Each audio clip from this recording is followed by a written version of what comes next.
Okay, so what questions do you have on the cases? Well, okay, with the Akari one, let me see if I remember. There was a lot of Carry on now, you can pull it up. yeah, pull it up. So there's a lot of stuff. It was similar to what we were talking about before. There was like a big real estate was in the transaction. Yeah, there was 80 there was 80 million of real estate, and I think the business was doing 5 million of EBITDA. And we didn't know the price exactly. So yeah, EBITDA was in free fall, like starting from 6 million going to 5 million in 3 years.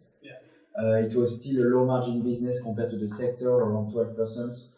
There was still a lot of capex expenditure, 1.4 million a year, that were potentially not accounted to in the accounts. And they were still rejuvenating the properties. There was a disconnect between the real estate value. They were all owning all the freehold, and I think there was 36 homes that was on the balance sheet at 80 million. However, the business value was like EBITDA was only 5. So it looked like very much like a real estate play, more than a healthcare play. And you had an occupancy question. The projection were around 90% occupancy, but in reality it was not really going more than 80% since the last 5-6 years before. So they're projecting 90, but it's only 80. Yeah, and there was no real explanation how we could achieve that easily, because the portfolio was very much split between 16 very good homes, and the rest of the portfolio was in growth or in really turnaround or building. So it was not, it didn't look super attractive to us. So if we had to do an offer, we would do an offer at 5 million free cash flow / EBITDA at a multiple of 5 for 25 million. And if not, we would not touch the deal. We don't think it's pure QLA deal. We think there's too much real estate. And they did quite a lot of engineering before, because there's already a propco, opco. It's been pretty much engineered in terms of structure that we cannot really change it. So that was our view. The thing, what happened to these homes is that at least half of them were not compliant anymore. So they had an embargo basically on the homes. They couldn't accept new applicants to come in and to get a bed. So they started to lose revenue. They started the EBITDA was starting to crash after they invested some money to turn around the homes. The homes now, the projection are positive, because they say we invested, we turned out the homes, the embargo is gone. We're going to have... You say embargo. What do you mean embargo? But this is I know what embargo means, but I mean, why do you say it's got an embargo? Because this is what is written in the documentation, that the terms they're using in the documents. Now we call it. But so they say now is they are compliant, the houses are compliant, that 3 will get discarded, and there is still 8 which are still in the lower end will get operative again. But basically the turnaround operation, they put the money in, they say everything will go good from now on. That's the theory. That's the theory, yes. I think the real estate in the deal was 80 million. Yeah, 80 million assets. Yeah. And based on you said, the projection, I think, went from 80% to 96 or something. Yeah, it was very aggressive. So I mean, and based on what you said this morning, we could sell the real estate, but the real estate is so big and so spread in the country that I think we couldn't get it done very quickly. And I mean, it looks like there was a massive disconnect of what we wanted to pay pure business, 25 million, and what just the real estate was worth initially, 80 million.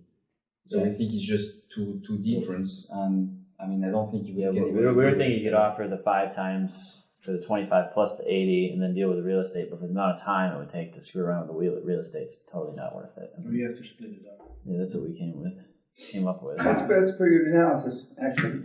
Yeah. And there was one thing as well. What we saw was the structure of the deal, the way it was owned by 2 guys who were owning all of the care centers. But they were as well owning the training and management company. But basically this was not part of the deal, so you had to use them as well. And there was a 3rd guy who had a pull and push / call option on all of the transaction as well, which meant that it looked very complicated as well to acquire and to make sure it was right. He had puts and calls on the operating company, yeah.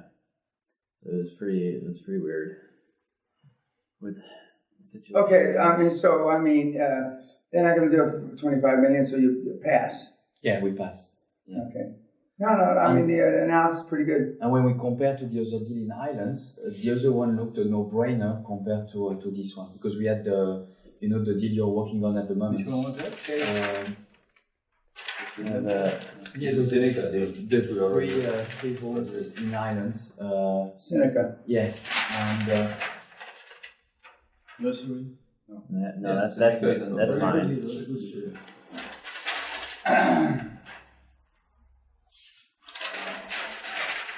Akari is quite a speculative deal. I think they. I don't know if we voted. It's your dinner. Well, the summary of Seneca was it's 3 care homes, which are have been well run, well managed. Revenues was I don't remember if it was stable or in growth, but there was no red flag of anything that we could see on the analysis. The financing was in place as well with AIB, which looked good at 70%, and they could manage to finance the 30% remaining.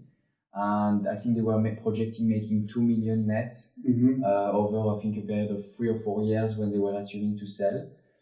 We had one question, I think it was around the multiple. They were paying 7.5 on entry, and I think the model was assuming they were exiting at 12.5, which we think is great, but is the 12.5, I mean, it's an assumption, but will they at the time to do such a roll-up to get 5 points more of I remember 5 10. more of I multiple? remember an exit at 10. But 10, okay, maybe.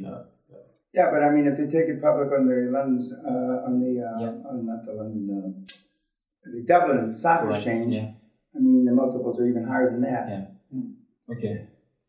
But it's totally different cases. I say that the akari is quite speculative because it's a turnaround, very much operation, and we hope that everything will be fine. Yeah. When the Irish operation is just has proven over 3 years and more that it's just well run. There is no problem inside. So. What I really liked about Seneca was the models they did. I thought was very realistic in a way, and I could really see the difference with the projection of the seller, which was just exponentially increasing revenues, EBITDA.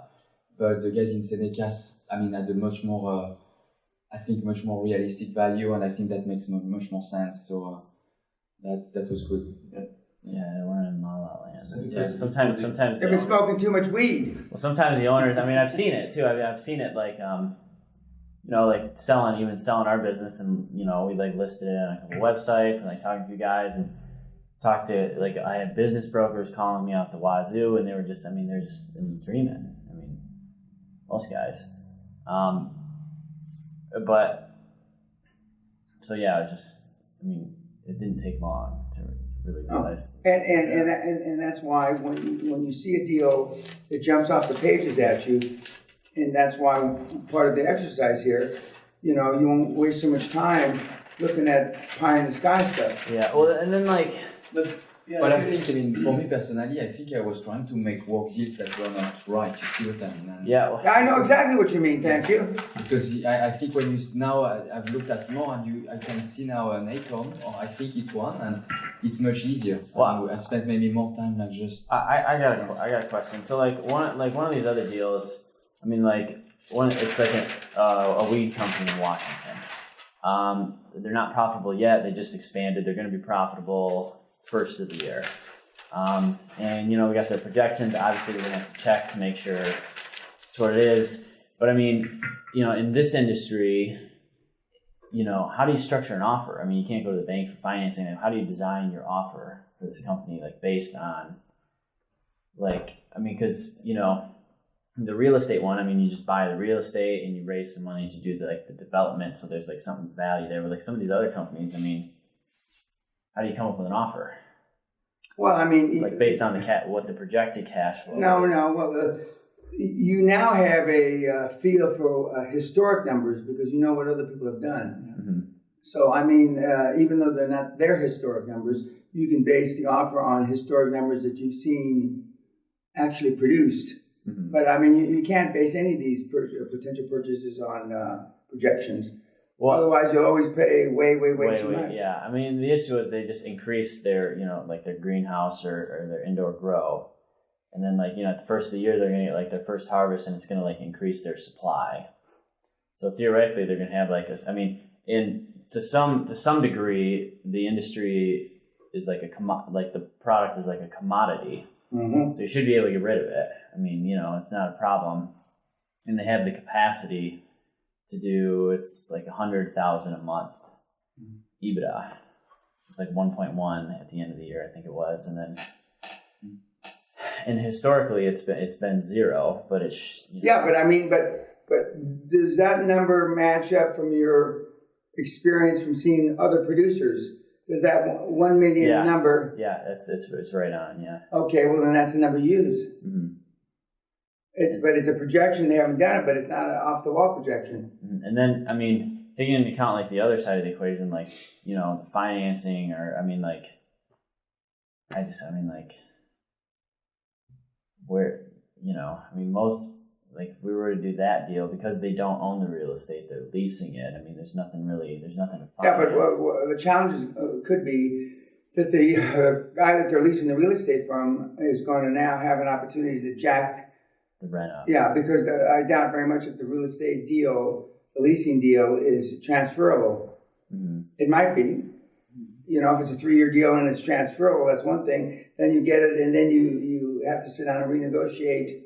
Well, I mean, the way we're going to do it, most of these things, they're like the guy's babies, I mean, like these people wanted to stay on, but, we sold them on the dream, and we got this team, and we got a lobbyist, and we're going to help you grow.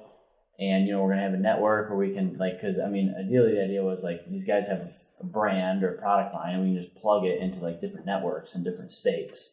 So that's, like, really why. I mean, because there's really no incentive for them to sell. I mean, there's no motivated sellers, really, in the industry, because everybody's just... The motivation is you, your team, brand, part of a big deal. I sold them, and they believe into it. And I mean, what did we come up with anything? I mean, it was like what we'd like offer them a certain percent, like certain amount of money for like a majority or something like that, and majority. Well, I mean, them taking back a minority stake is a good way to keep them in, and salami the minority down to maybe letting them keep 10 or 20%, mm-hmm. and still giving them part of the upside in the dream. Yeah, so give them like a stocks, give them stock in the whole company. Yeah, stock swap.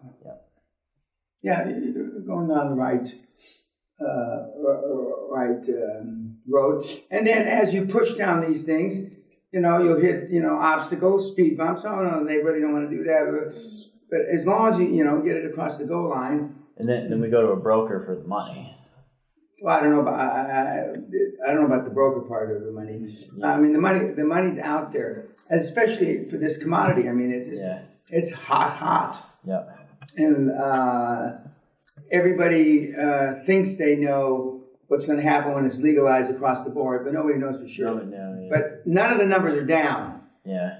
All the numbers are up. Yeah, I mean, it's just my lack of experience. I'm just like wondering, like, well, we go. I mean, we make an offer on this deal, and we go try to sell the deal and get the money, and the guy putting up all the money is going to want the whole fucking deal. I mean, it's possible. Yeah, it's possible, and that's why it's better to have 3 or 4 people put up the money, not one person, one entity. Yeah. But you'll definitely have that opportunity. Well, not that opportunity. You'll have that risk. I mean, if you go to one private equity. Yeah. I mean. Yeah, they'll take the deal. Yeah. Yeah, that's why. I mean, we have the broker. I mean, they use huge rates and fees, but so we'll get it done. You have to look to what can you add to this yourselves to the deal. Yeah. In your experience. You have to think about it. Yeah. A huge amount of experience. Yeah. Okay, guys. We'll see you back here.